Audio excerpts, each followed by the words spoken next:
그래서 지금 AI 시대에 AI의 주체가 되는 거는 이런 수학을 해야 된다. 이게 어떤 책임 의무를 안 해도 되는 게 아니라 권리를 포기하는 거고, 제가 이제 책에도 썼지만 그게 너무 집단의식적으로 애들 가정에서부터 사회까지 그냥 그거 안 해도 똑같이 그냥 대우받을 수 있다라고, 우리가 집단이 다 그렇게 하니까 뭐 나도 안 해도 되겠지 이렇게 위안을 하는 거지 않습니까? 대학 자체가 사실은 이제 준비도 지금 해야 되는 게 뭐냐면, 영어는 우리가 평생 교육해서 할머니 할아버지도 영어 배우고 막 그러잖아요. 영어는 중요성은 이미 충분히 알죠. 근데 네. 들어보면 아는 게, 왜냐면 영어가 이미 많잖아요. 그러니까 이걸 안 하면 생활이 불편하니까 영어를 평생 교육하는 거 와닿는데, 수학은 안 해도 될 것 같다는 느낌 때문에 안 배우고 있는데, 실은 수학이 엄청 많이 쓰이고 필요하다는 거죠. 필요하기도 하고, 만약 배우게 되면 훨씬 더 이제 일단 뭐 그냥 속된 표현으로 월급 올라가고 무조건. 예. 그리고 취업의 질이 좋아지고, 그리고 취업이 됐을 때 자기가 훨씬 더 할 수 있는 게 많고. 그렇기도 하고, 뭔가를 하면서 자기가 훨씬 성취도 같은 것도 훨씬 높죠. 수학과 관련되는 일을 할 때, 수학과 관련되지 않은 일을 할 때는 누가 시켜서 하는 일. 다시요? 이거는 오해의 여지가 있을 수 있는데, 수학과 관련되는 일을 했을 때 왜 자기 스스로 할 수 있는 그 능력이 생기는 건가요?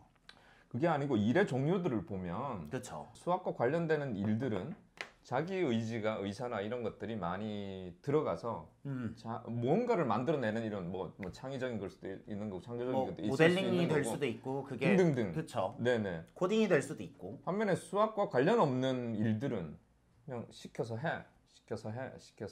이런 것들을 일 가능성이 되게 많다, 이런 거죠.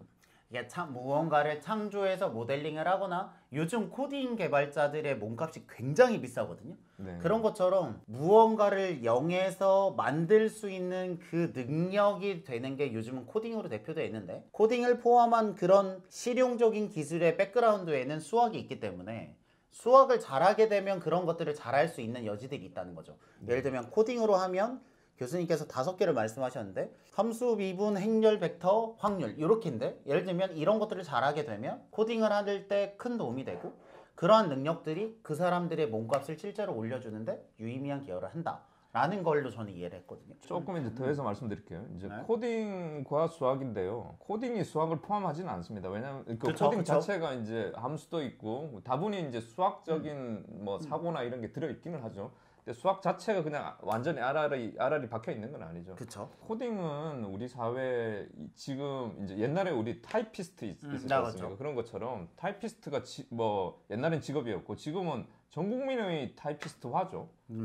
이거 타이핑 못하는 사람 없지 않습니까? 그쵸. 그런 것처럼 코딩도 사실은 지금 대학 졸업하는 사람들, 지금 사실은 중학생들, 초등학생들 코딩이 그냥 그렇죠. 기본 깔려 있죠. 소양이 되었죠. 기본 소양이 됐죠. 네. 그런 것처럼 이제 타이핑처럼 코딩도 지금 대학생들이 오히려 이제 겁먹어야 되죠. 지금 대학생은 코딩 하는 친구도 있고 안 하는 친구도 있지만 밑에 애들은 다 하게 되니까.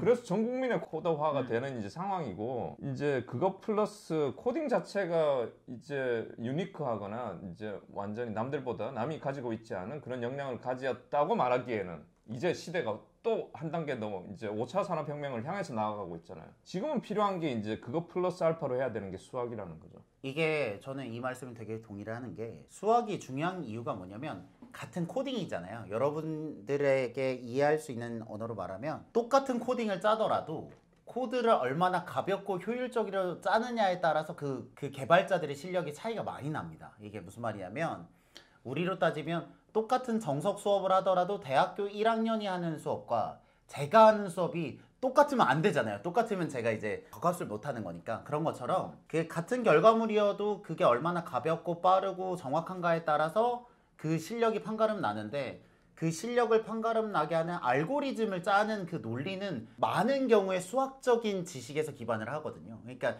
수학적인 지식이 많은 친구들이 그 코딩을 깔끔하고 가볍고 빠르게 짤 가능성이 높다는 거죠. 네. 그거 플러스 이제 수학을 할 수 있다는 것은 실질적으로 우리가 차를 만들 때도 껍데기만 만들 수도 있지만 내부적인 엔진은 이거는 뭐 엄청난 기계공학이랑 뭐 그렇죠. 이런 게 들어가지 않습니까? 그 부분에 대한 뭐 AI 알고리즘을 짜는 거는 또 코딩 껍데기랑 또 다른 거지 않습니까? 그렇죠. 그래서 사실은 껍데기도 잘하고 껍데기가 이제 코딩이라고 한다면 이제 실질적으로 내부에 어떻게 들어가는 수학적인 그런 것들은 또 수학을 해야 되잖아요. 그래서 지금 AI 시대에 AI의 주체가 되는 거는 이런 수학을 해야 된다. 그걸 이제 구현하는 건 코딩이죠. 근데 제가 교수님 말씀 들으면서 생각을 한 게 교수님은 조금 더 나가셨네요. 저는 현재 있는 시대를 반영하면 코딩을 할 줄 아는 능력과 아닌 능력 사이에서 차이가 난다고 생각을 했는데 교수님은 좀 더 나가면 코딩은 모두 다 하게 될 거고 맞습니다. 그러는 모두 다 하는 코딩 혹은 코더 사이에서 경쟁력을 좌우할 거는 결국 수학이다. 그렇죠. 안에 그 컨텐츠를 수학으로 잡을 수 있는 거 데이터 그쵸. 과학이든지 AI든지 다 수학이나 기계학습 이런 건 다 수학이라서 그래서 자신은 한 2, 3년 전까지만 하더라도 코딩 열풍 불고 뭐 이렇게 했지만 지금은 코딩 이야기 해봤자 그냥 뭐 다 하는 거 아니에요? 할 정도로 지금 쫙 깔렸습니다. 그리고 대기업 면접 같은 데서도 문과에서 코딩을 했다? 뭐 요새 하잖아. 이렇게 생각하는데 그런 상황이에요. 네. 근데 조금 더 지나가면 이게 더 자연스럽게 될 거다. 네. 그래서 빨리 누가 수학을 선점하느냐가 그 대학의 경쟁력이고 뭐 학생들의 경쟁력이고 부모님들의 경쟁력이 그런 거죠. 근데 그 수학이라는 게 수능 수학이 아니다. 오해를 하시면 그거를 빨리 선점하는데 조금 시간이 걸린다. 잘못 선점한다. 딴 걸 선점한다. 이런 거죠. 그렇게 지금 문과생들을 데리고 이렇게 수학이 정말 국가의 경쟁력이다라는 신념과 그걸 코딩으로 쌓아서 학생들을 가르쳐서 육성하신 분의 이야기입니다. 해보니까 그럼 학생들이 변하면서 진짜 잘하게 되겠죠. 네, 아니 뭐 충분히 잘하게 되고 저는 오히려 더 이공대생보다 이공대생들 중에서 저희 연구소를 문 두드린 사람 되게 많아요. 그죠? 많았는데 역설적으로 수학 안 되고 코딩 안 돼서 떨어졌어요. 그건 왜 그래요? 그건 좀 신기하네요. 경우가 예외적인 거라서 네, 이공대가 다 그렇진 않다. 수학을 못한다 이건 아닌데 이공대라고 해서 무조건 이공대 오면 무조건 다 잘 될 정도로 그 뭐 수학이 다 갖춰진 게 아니다. 이공대도 사실은 그렇죠? 이공대의 큰 문제 중에 하나가 수학, 특히 이제 공대가 수학 교육이 제대로 안 되고 있어요. 사실은 학교에서 공대면 원래부터 수학을 잘했고 또 공대 가서 또 수업을 그쵸. 들었으니까 잘할 거라고 생각하지만 공대 수학 교육이 생각보다 방만합니다. 오히려 문과가 저는 더 이제 잘 할 수도 있다는 그런 게 상대적으로 더 잘할 수 있다는 게 문과생들은 모르니까 하나하나씩 쉽게 어떻게든지 이렇게 하는 거고 그렇게 쉽게 했을 때 내 몸속에 체화가 되고 훨씬 더 깊이 가는 이런 장점이 있는 반면 그쵸. 이 친구들은 그냥 수학이 그냥 싫은 거예요. 그냥 또 수학이야, 또 암기야. 그리고 교육 방법이 그렇게 개선이 안 됐어요. 그러니까 어차피 이공대인데 니네 왔으니까 여기 가서 밤샘 하고 모르면 외워 이렇게 되거든요. 그래서 오히려 수포자들이 더 많아요 그쪽에. 근데 제가 들으면서 무슨 생각을 했냐면 지금 교수님께서 가르치고 있는 문과생들의 경우에는 저는 실은 문과냐 이과냐의 문제보다는 교수님의 랩에서는 인공지능으로 실제로 프로젝트를 진행하고 프로젝트를 진행하기 위해서 즉 살기 위해서는 학생들이 수학을 공부해야 돼요. 그러니까 이게 살아있는 지식으로서 공부를 하는 사람은 절실함이 있기 때문에 그게 실력의 향상으로 일어나고 실은 그렇게 해서 못 살아남으면 위에서 피드백을 주기 때문에 그 실력은 강제적으로 교정이 되는 반면 공대라고 해서 그 수학이 살아있는 게 아니라 그냥 과목 커리큘럼상의 그 과목으로 박제되어 있기 때문에 그렇게 배운 지식을 실전에서 써먹으려면 생각보다 그 퀄리티가 높지 않다라는 말씀인 거죠. 무조건 높지 않다기보다 그럴 수도 있다. 그럴 여지가 있다. 네, 충분히. 그러니까 공대의 수학 교육도 훨씬 더 개선이 될 필요가 있고 그렇죠. 더 효율적일 필요가 있고 문과는 뭐 아예 없으니까 말할 남이도 없고 오히려 거꾸로 이제 문과에 잘 가르치면 훨씬 더 좋은 이제 수학 역량을 갖춘 친구들이 많이 나올 수 있다. 요즘은 대학원 공대 선생님들께서 문과생들 조금만 교육시켜서 오는 이 친구들을 훨씬 좋아합니다. 그래요? 네, 그런 경우가 꽤나 상당히 많습니다. 왜냐면 문과생이 이공계 대학원으로 왔다 그러면 실은 저도 선호할 것 같은 게 이 친구는 진짜 좋아서 온 거예요. 어떤 이유로든 어떤 이유로든 얘는 정말 하고 싶어서 온 거예요. 영어 잘하죠. 커뮤니케이션 좋죠. 그리고 너무 하고 싶어서 하는 친구죠. 절박하죠. 그러니까 여기에 수백만의 그 문과생들 그 보석이잖아요. 보석들. 조금만 하면 그냥 술술술 그냥 인재들이 쏟아져 나옵니다. 근데 문과라고 해서 수학은 안 돼라는 그 장벽을 치는 순간 인구의 절반 정도에 해당하는 문과생이 갈 곳이 없다라는 얘기인 거죠. 그렇죠. 아니 기본적으로도 문과생들 생각이 기본적으로 고시예요. 짝짝짝. 그냥 그쵸, 첫 번째 이제 고시입니다. 공부 잘하면 로스쿨, 또 뭐 조금 뭐 그러면 뭐 행정고시, 행시, CPA, 뭐 조금 공사, 뭐 대기업 뭐 다 그거예요. 그러니까 전공 공부랑은 전혀 상관이 없죠. 물론 이 문제가 문과의 커리큘럼이 지금 현대 사회에 안 맞죠, 사실은. 그래서 지금 자성의 소리도 나오고 있고 더 취업 역량을 더 키워주자 자성을 하고 있습니다. 어떻게 할지 하고 있는데 그런 상황이에요.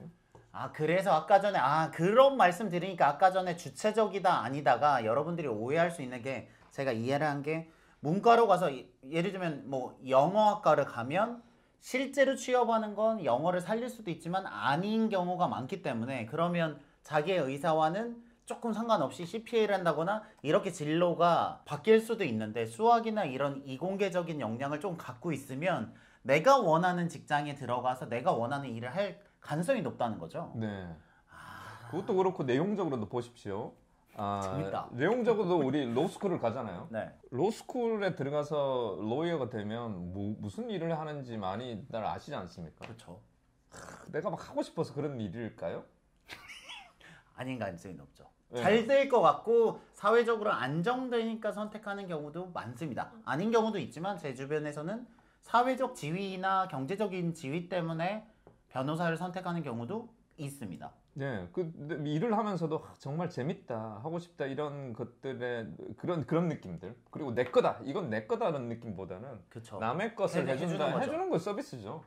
많은 그런 일들이 이제 뭐 우리가 행시 봐서 국가에 가서 하는 것도 너무 국가를 위해서 이런 것도 있을 수도 있지만 아닌 경우가 많죠. 내게 아니죠. 해주는 건 봉사활동이죠. 많은 경우에 봉사에 대한 대가를 받는 건데 이 사실은 수학을 하면 많은 부분이 고스란히 내게 된다. 만들기 때문에. 네. 왜냐하면 그 이공계생들의 특권이기도 한데 내가 만들어서 그 결과물은 내 거잖아요. 네. 그리고 그 지식 자체가 수학을 중심으로 한 그 지식 자체가 계속 이렇게 쌓여 올라가는 거잖아요. 물리학도 그렇고 등등등. 그러면 교수님의 말씀으로는 문과생들을 데려다가 왜 해야 되는지를 알려주고 그 전체 수학 중에서 정말 인공지능 연구에 필요한 수학만 가르쳤더니 6개월에서 1년 혹은 1년에서 2년 정도면 문과라는 타이틀을 벗어 던질 만큼 수학이 되더라. 사실 제가 그냥 진짜 타이트하게 하면 6개월 정도면 따라잡을 수 있죠. 6개월 정도면. 따라잡고 넘죠. 물론 정말 수학머리 안 된 사람도 있긴 하지만 이제 케바케이겠지만 네. 일반적인 그냥 학생들을 정도면.